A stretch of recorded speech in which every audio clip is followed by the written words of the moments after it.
असं होणं शक्य आहे का? पटापटा मोठ्याने उत्तर द्या. असं होणं शक्य आहे का?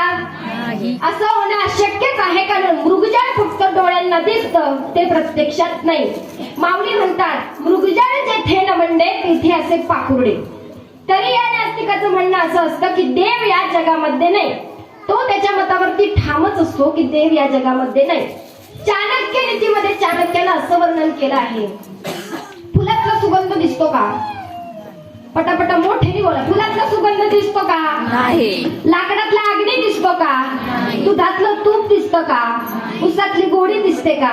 मग ते या जगामध्ये नाही का?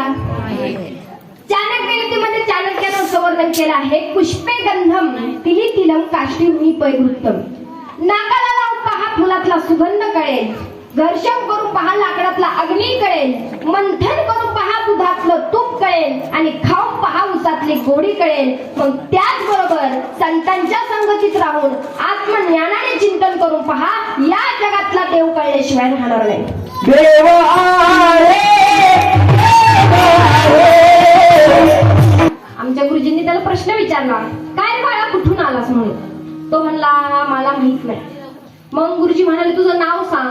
तो म्हणला मला नाही माहिती. मग गुरुजींनी त्याला पुन्हा प्रश्न विचारला, मग तुला कुणी नातेवाईक आहेत का, बहीण भावंड आहेत का. तो म्हणला गरीबाकडे कसले आलेत बहीण भाऊ, कसले आलेत नातेवाईक. गुरुजींनी पुन्हा प्रश्न विचारला.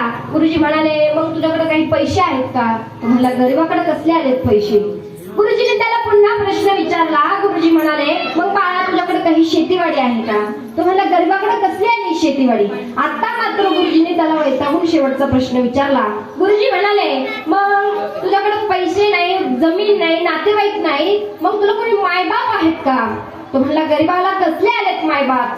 मग आता तुम्ही सांगा, ज्या अर्थी मुलगा असतो त्या अर्थी बाप मानावाच लागतो की नाही.